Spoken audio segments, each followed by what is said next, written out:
to restore her bed, but morning early they found the bed untreasured by their mistress. My lord, the scurvy planet so corrupt your grace was wont to laugh is also missing. This princess gentleman confesses she secretly overheard your daughter cousin much command the parts and graces that lady did boil this poor sinner we Charles. What I can say of Conqueror, he is surely an animal. Fetch that gallantry! If he has it, bring his brother to me. I'll make him find him. How could you flee like this? And with that traitor on your cousin? They'll probably know at this very moment why you're avenged against me. No doubt they once was forced with my brother to now make multitudes against me. Several good men flocked to him in banishment daily. It's only a matter of time before he uses such numbers against me to take back his dukedom.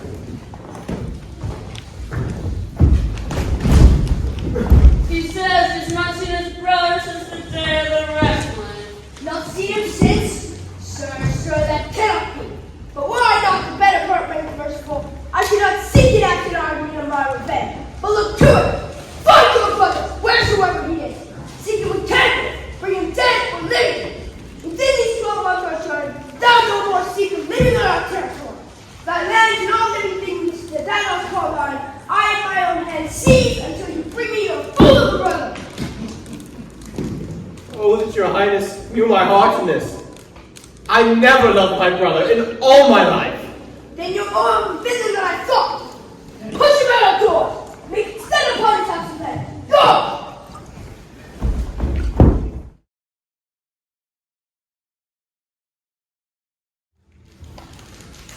Mother Taffy, I will weep, do my duty, yet have the grace to consider that tears do not become a man.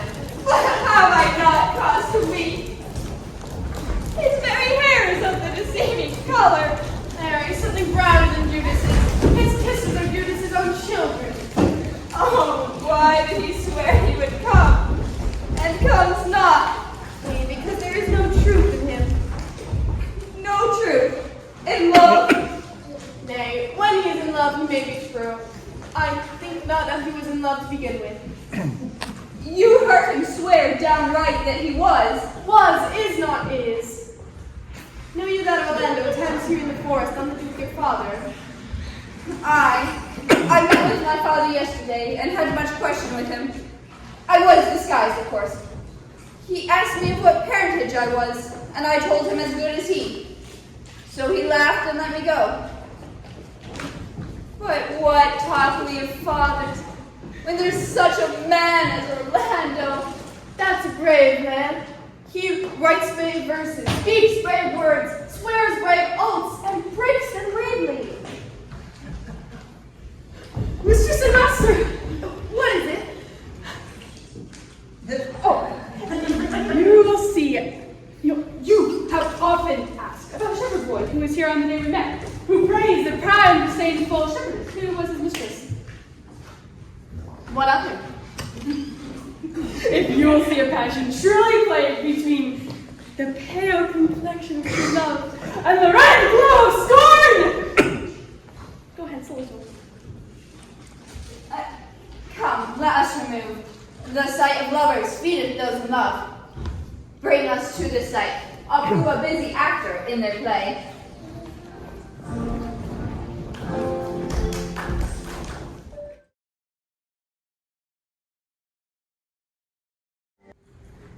Oh, dear Phoebe, do not scorn more.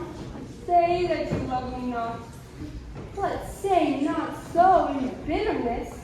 Will you sterner be than the common executioner who makes a living by murder?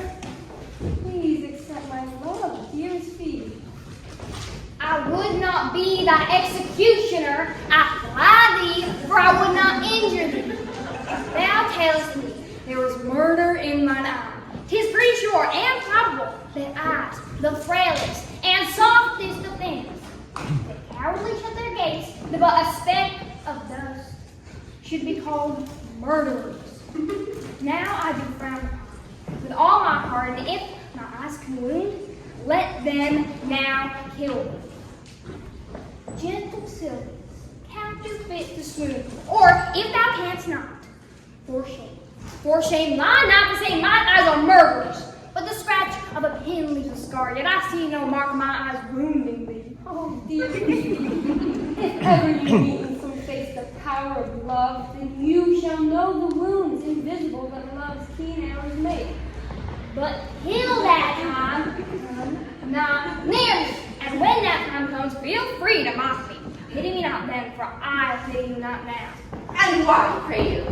Who must your mother be that you insult, exalt, and all at once over the wretched?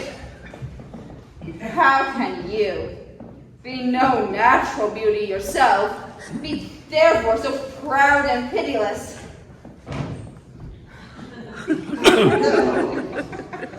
Why do you look so upon me? I see no more in you than the ordinary handiwork of nature. God save my life! I think she means to tangle my eyes too. No, obey the proud mistress. It is not your anky brow, your black silk hair, your bugle eyes, nor your cheek of cream that can intake my spirits to your worship. You foolish shepherd! Wherefore do you follow her? You are 10 times proper a man than she a woman. 'Tis fools like you that make the world so full of such ill-favored children. It's not Hermia that flatters her, but only you. And out of you, she sees herself more proper than any of her real features can show her. Mistress, know thyself. Down on thy knees and thank heaven for a good man's love. For I must tell you, in all honesty, sell while you can, for you are not for all markets. Cry the man mercy, take his offer, love him, make yourself not so much more foul as thou already are. So take her to thee, shepherd. Fare thee well. Sweet youth, I had rather a year of your scolding than this man's wooing. He's fallen in love with thy foulness, and she'll fall in love with my anger too. Why do you look so upon me? Oh, no ill will I bear. I pray thee, fall not in love with me, for I am falser than vows made in wine. Besides, I like you not. Come, sister, shall we? Shepherdess? Come. Shepherdess! Look there upon him, and be not so proud. Though all the world can see, he's much deceived to find you attractive. Come to our flock. Oh, whoever loved that loved not at first sight. Sweet Phoebe, What sayest thou, Sylvius?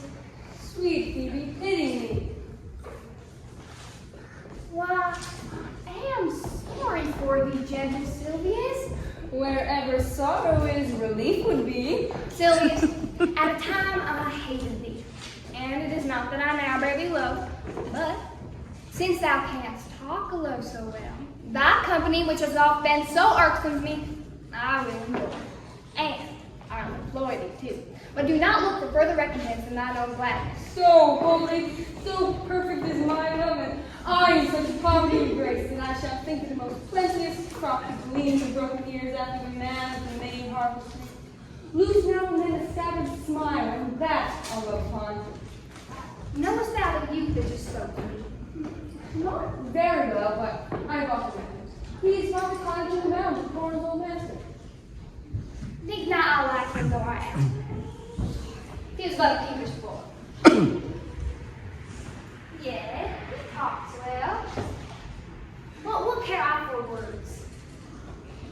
Yes, words do well, and he that speaks them loses those that hear. It is a pretty youth. Not very pretty. But Shorten is proud. And yet, his pride becomes him. He'll make a proper man. The best thing in him is his complexion. And faster than his tongue did make offense, his eye did heal it up. He's not tall. Yet for his years he's tall. His legs but so, but his well. There was pretty redness in his lip.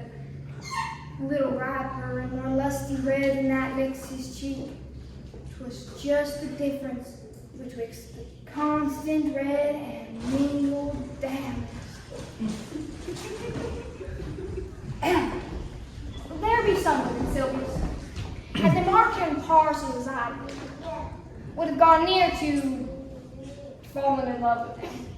But for my part, I love him not, nor hate him not. And yet I have more cause to hate him than I have to love him.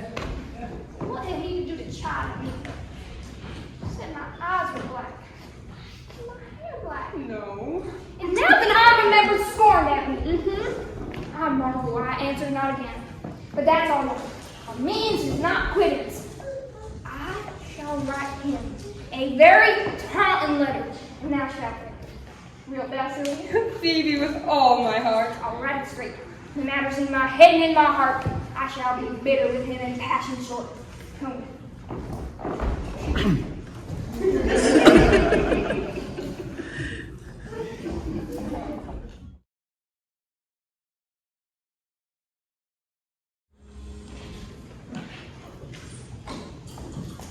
Good day and happiness, dear Rosalind. Where have you been? I was waiting. Why, how now, Orlando? Where have you been all the while? You, a lover? If you serve me such another trick, never come in my sight anymore. My fair Rosalind, I came within an hour of my promise.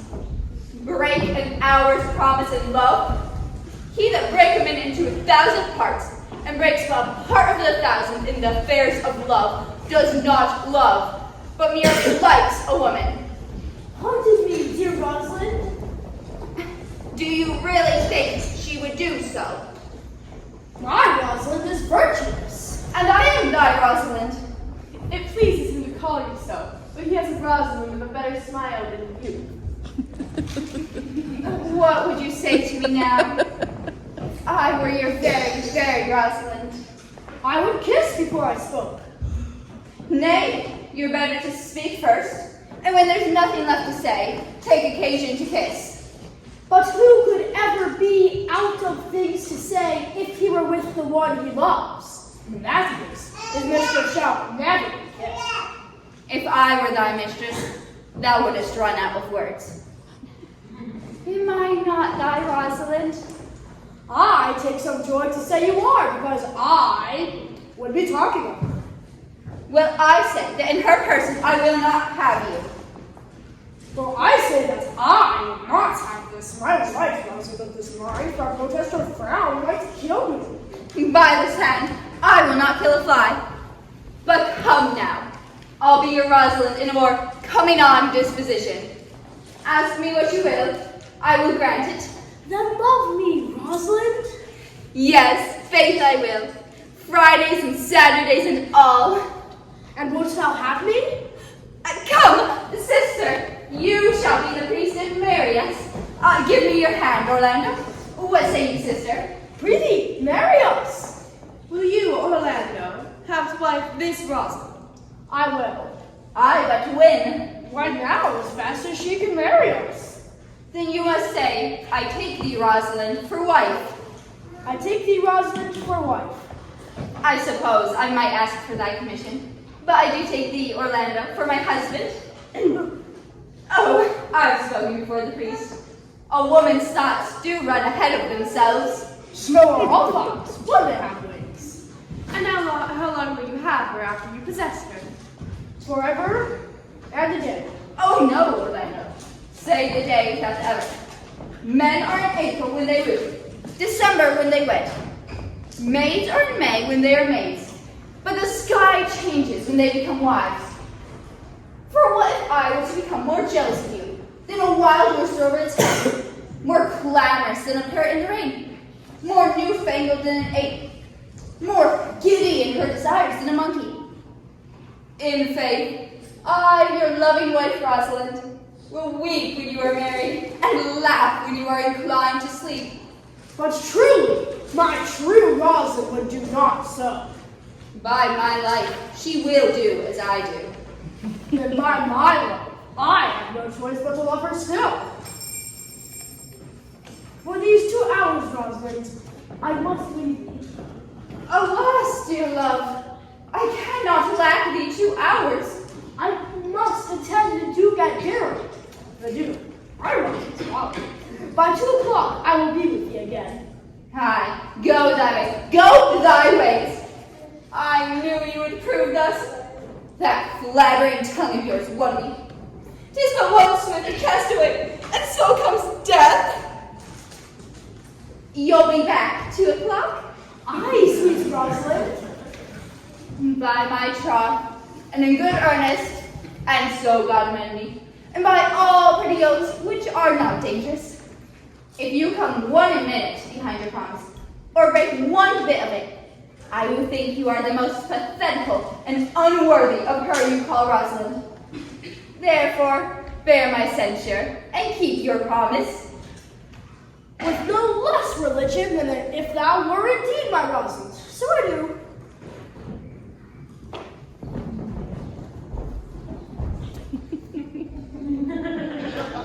You have simply misused our sex in this love talking of yours.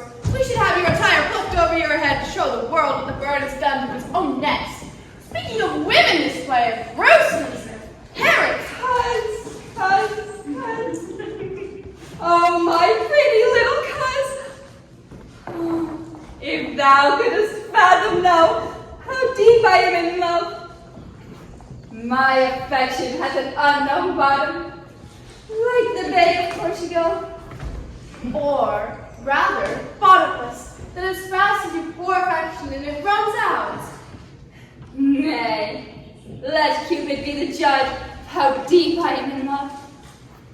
I will tell thee, Elena, I cannot be outside of Orlando. I'll go find a shadow and sigh till he comes.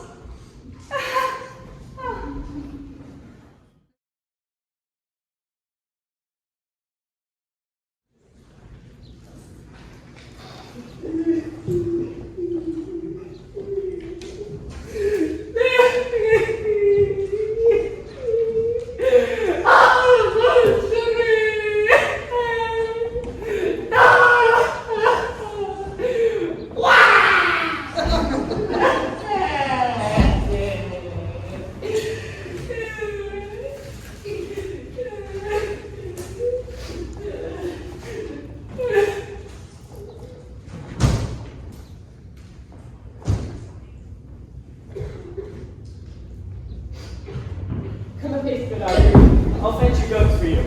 Now, Audrey, my plan for you, do my simple features please thee? Your features? Lord warrant us. What features? Well, I'm here with thee and thy goats, much like the poet Ovid was with the gods. Thou ill-inhabited knowledge, you put respectful literature to shame. When a man's simple verse of wit cannot be thus understood, it strikes him more dead than a large bill for a short way in a small room. I would the gods had made thee more poetical, Audrey. I do not know what poetical is. Is it honesty? No, truly, for the truest poets are the most vain. Lovers are great composers of poetry, and thus are often great liars. And you wish that the gods had made me poetical? I do, truly, for you swear to me that you are honest. Now, if you were a poet, I would have to believe that you are lying. You wish me to lie to you? No! Truly. You're much too ugly here. Honesty coupled with beauty is rare. Though, to have it is to have honey sauce to sugar. A material fool. So praised be the gods for thy foulness. Be it as it may be, I will marry thee, if thou wouldst pleaseth. Excellent. And to that end, I've already been with the village vicar, who has promised to meet me in this place of the forest to couple us. God, give us joy. Amen. A man may, if he were of a fearful heart, stagger in these attempts. For here we have no temple but the woods, no assembly but horned beasts. Mean you the ghost? But what though? Purge. As horns are odious, they are necessary. It is said that many a man knows no end of his goods. Right. Many a man, be that me, has many good horns, be that the goats, and knows no end of them. They'll make a beautiful dowry, my love. Here comes the priest.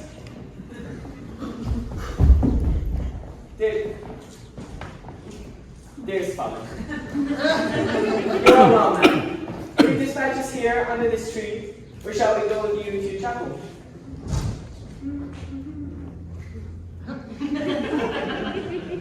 Is there none here to give away the bride? I'll not take her God gift of any man. Truly, she must be given, or else the marriage is not lawful. Not so. Why, good evening, master. What you call it? How do you do? You are very well met. God bless you for your company. Oh, remember the last time we met? 'Twas in this very forest. When? You were very inspiring. Tell me, clown, will you truly be wed? As the ox had his yoke, the horse's bridle fell from each other, and the pigeon her nibble. A man with a plan.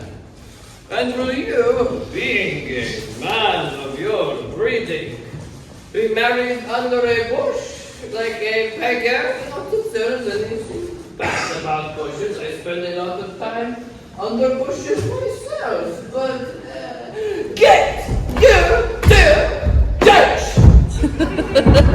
and find you an honest priest who can tell you what marriage is. This,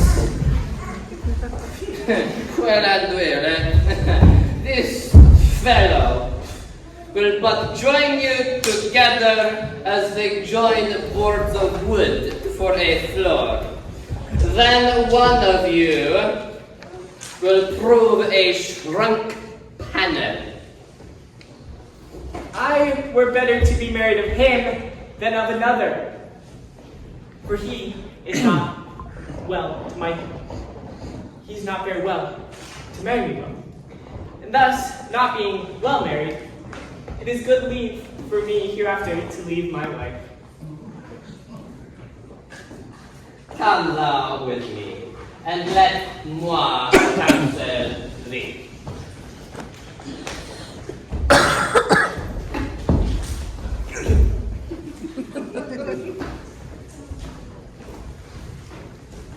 Come, Audrey. I suppose we must be married properly, thus to avoid any sin.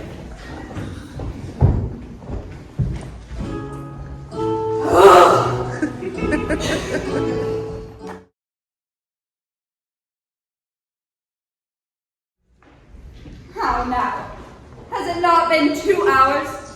And how much of Orlando do we see? I warn thee, cuz his love cannot be true. My errand is to you, grateful youth. My gentle Phoebe did bid me give you this. Why write she to me? And why you fool enough to deliver it? No, I know not the contents. Phoebe, Your sweet Phoebe, mark how the tyrant writes. Art thou God into a shepherd turned, who with thy power maiden's heart hath burned, that with thy divine nature set apart, in order to wrestle with a woman's heart? While the eye of man did woo me, what could do no vengeance to me? If the scorn of your right eye hath power to raise such love in mine. Alas, in me what strange effect would they work in milder aspect? While you scolded, I fell in love with you, the youth sent from above. He that brings this letter to thee knows little of this love in me. Send him back with no or yes, if my offer of love you'll possess. Or else by him my love deny, and then I'll study how to die. Alas, poor shepherd. Do you pity him? No, he deserves no pity. Wilt thou really love such a woman that she may sing instrument? Has he delivered love letters to another man? Not to be endured. Well, go thy way, for I see love can make thee a tame snake. And say this to her for me: if she loved me, I charge her to have thee. And if she will not have thee, I will never have she.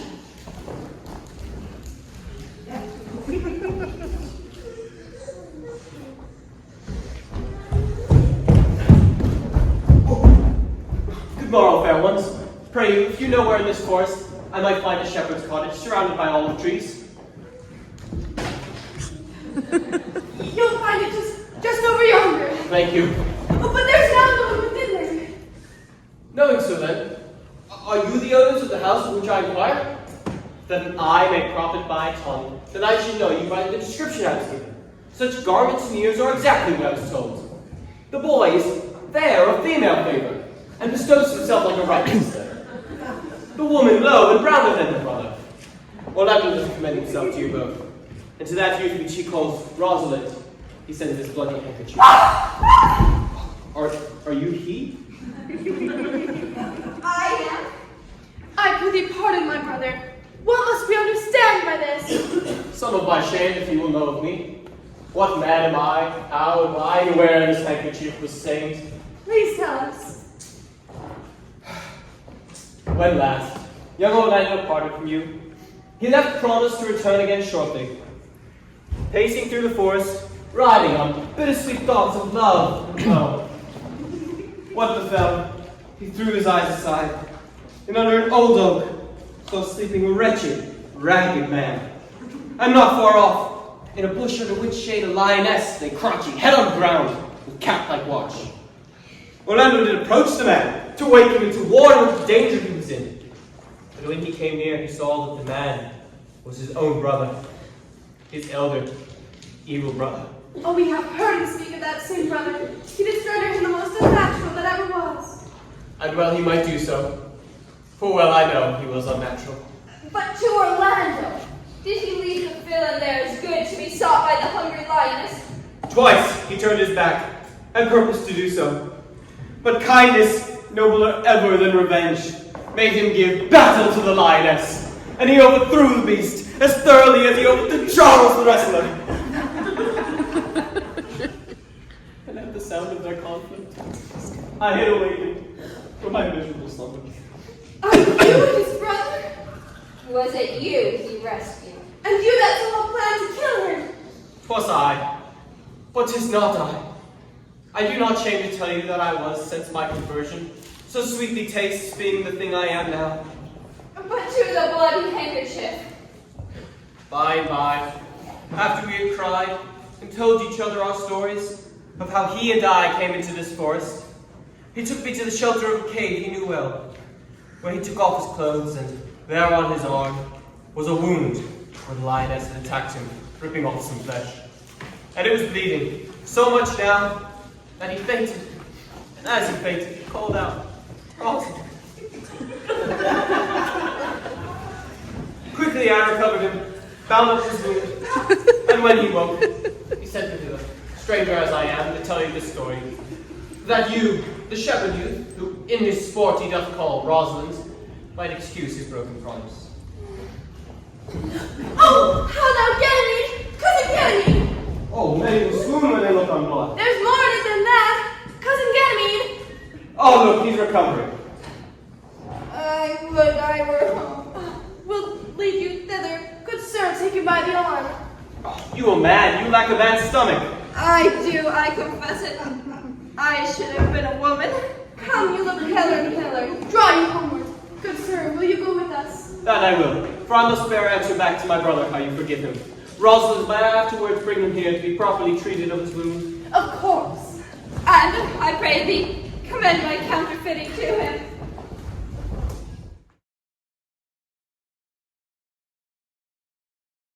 Is it possible that on so little acquaintance you should like her? That by merely seeing you should love her? And so loving woo her? And what's more than wooing, marry her? Neither call the bigness of it into question. The poverty of her, the small acquaintance, my sudden wooing, now sudden proposing of marriage. But say with me that I love Eliana, and say with her that she loves me. Consent with both, that we may enjoy each other. It will be good to you, for our father's house and revenue I give all to you freely. I wish to live and die here, as a shepherd with her. I'm sorry I was ever so cruel to you, brother. I ask your forgiveness now, as well as your blessing. I suppose I am the least qualified to judge a man in love, being struck so with the sickness myself. You have my consent and my forgiveness. Let your wedding be tomorrow. I will invite the Duke and all his merry followers that stay here in the forest. Go and prepare Indiana.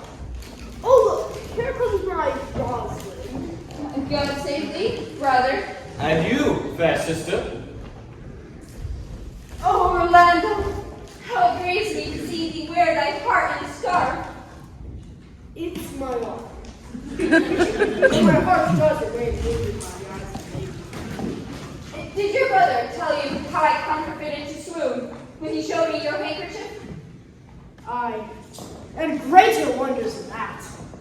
He's in love. Aye, there was never anything so sudden. Like Caesar's boastful brag, I came, I saw, I conquered. No sooner had your brother and my sister met than they looked. No sooner looked but they loved. No sooner loved but they sighed. No sooner sighed but they asked each other the reason. No sooner knew the reason but sought the remedy. Through these various degrees, they've built themselves a very pair of stairs to marriage. They are in the very wrath of love. Clubs cannot part them. They shall be married tomorrow, and I will bring the Duke to the nuptial. But oh, how bitter a thing it is to look into happiness through another man's eyes. Tomorrow I will be at the height of my heart's heaviness, by how much happy I think my brother is in having what he wishes for. And then tomorrow, I cannot serve as thy Rosalind? Ganymede, I can live no longer by pretending. Orlando, You have done me much ungentleness. I care not if I have. It has been my intent to sing disvital and ungentle towards you. You are there followed by a faithful shepherd. Look upon him, love him. He worships you. Good shepherd, tell this youth what it is to love. It is to be made of sighs and tears, and so am I for Phoebe. And so am I for Ganymede. And so am I for Rosalind. And so am I for no woman. It is to be made of faith and service, and so am I for Phoebe. And so am I for Ganymede. And so am I for Rosalind. And so am I for no woman. It is to be made of fantasy, all made of passion and all made of wishes, all adoration, duty, and observance, all humbleness, all patience and impatience, all purity and all triumph. And so am I for Phoebe. And so am I for Ganymede. And so am I for Rosalind. And so am I for no woman. If this be so, I blame me to love you. If this be so, I blame me to love you. If this be so, I blame me to love you. To whom do you speak? To her that is not here, nor not here. I pray you, no more of this. 'Tis like the howling of Irish wolves against the moon. I would love you if I could. Tomorrow, meet me all together. I will marry you. If I ever marry a woman, and I will be married tomorrow, I will satisfy you. If I've ever satisfied a man, and you shall be married tomorrow. I will please you, if what contents you please you, and you shall be married tomorrow. As you love Rosalind, meet. And as you love Phoebe, meet. And as I love no woman, all meet. Fare thee well, I've given thee thy commands. I'll not fail if I live. Nor I. Nor I.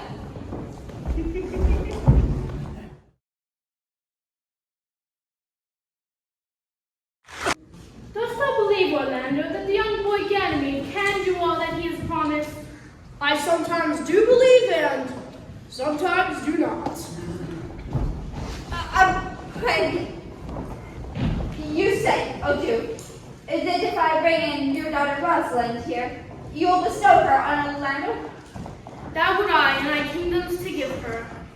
You say you'll have her when I bring her in? That's mine, by all kingdoms king. You say you'll marry me, if I be willing. That would I should I die the hour after. But refusing to wed me, you'll wed this most faithful shepherd. So is the bargain. You say you'll have Phoebe, if she will it. On my life I will. I have promised to make all these matters even. Keep your word, O Duke, to give your daughter. You yours, Orlando, to receive his daughter. Keep your word, Phoebe, that you'll marry me, or else refusing to wed me, will wed this shepherd here. And keep your word, Silvius, that you'll marry her to make all these matters even. This shepherd boy reminds me of my daughter. He has in him some lively touches of her own character. My lord, the first time I ever saw him, I thought he was a brother to your daughter. But my good lord, this boy is fourscore and has been tutored in the fundamental studies of his uncle. Salutations and greetings to you all. Look, there's sure to be another flood. All these couples coming about today. Well, and here is a very strange pair of beasts that in all languages are called fools. My good lord, bid him welcome. This is the motley-minded gentleman at Leicester that I have so often met in the forest. I press here, sir, among the rest of the country couples, swear and you forswear, sir, as marriage binds, blood breaks.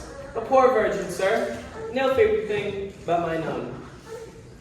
'Tis a poor humor of mine to take that which no man else will, but such rich honesty as she has dwells like a millionaire, sir, in a poorhouse, much like your pearl in your statuary, oyster. By my faith, he is very swift about his wit. My witness, the sweet disease, is here 1 minute and gone the next, sir, as with most fools. There's Magna! Who else is to man and tongue together? Good Duke, receive thy daughter, high men from heaven brought him. Yea, brought hither. If that man's right his hand with his heart within his bosom is. Shame on you!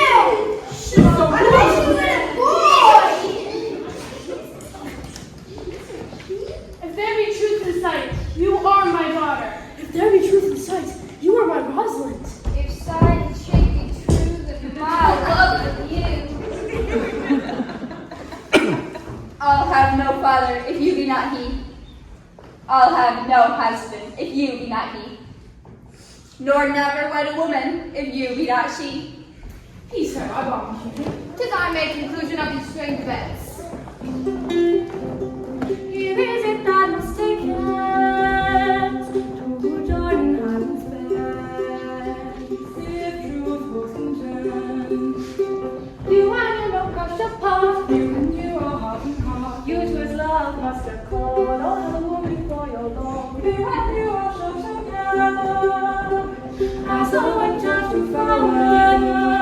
Was of it, how can we see? Feed yourself with questioning. That is what I'm making.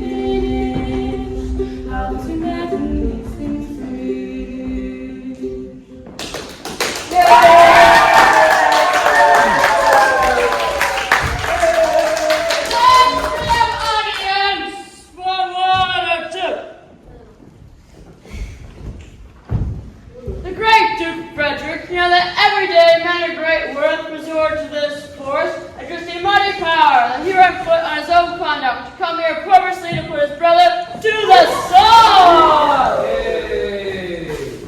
And to the skirts of this world when he came, where he met an old religious man, and after some conversation with him, was converted both from his enterprise and from the world. His crown bequeathing to his banished brother, and all the lands exiled with him, thereby restored.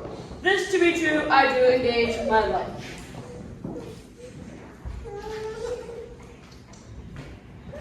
Welcome, young man. You bring splendid honor to an already splendid wedding. To one, you return his lands. To another, a potent dukedom, my new found heir. But first let us finish in the forest things of which we have begun, and then I'll share in my return fortune with all those that have endured the shrewd days and nights with us in rustic revelry. Play music, and your brides and bridegrooms all, with measures heaped in joy, to the measures fall.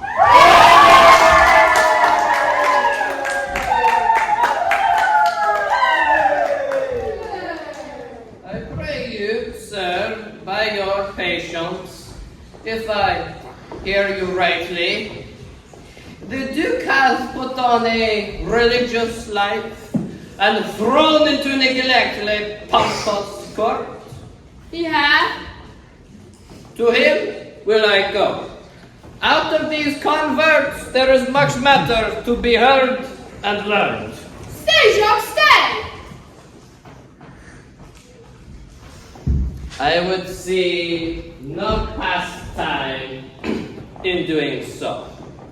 To you, your former honor, and little Jacques, I bequeath your patience and your virtue. Well deserve it. To you, the love that your faithfulness deserves. To you, who are you? To you, your love and land and great allies.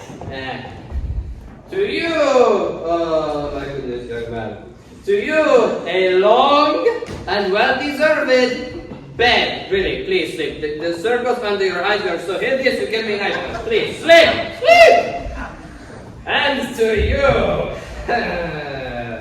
you, a wrangling spirit. Thy loving voyage has food for perhaps 2 months.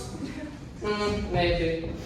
Adieu, adieu, little friends, adieu, adieu. I can no longer stay with you. I'll hang my harp on the weeping willow tree. I can no longer stay with thee. I'll hang my harp on the weeping willow tree. I can no longer stay with thee. I'll hang my harp on the weeping willow tree. I can no longer stay with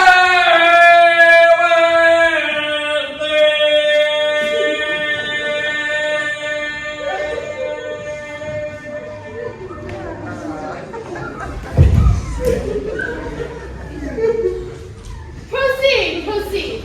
We'll begin these rites as we do trust the land in true delight.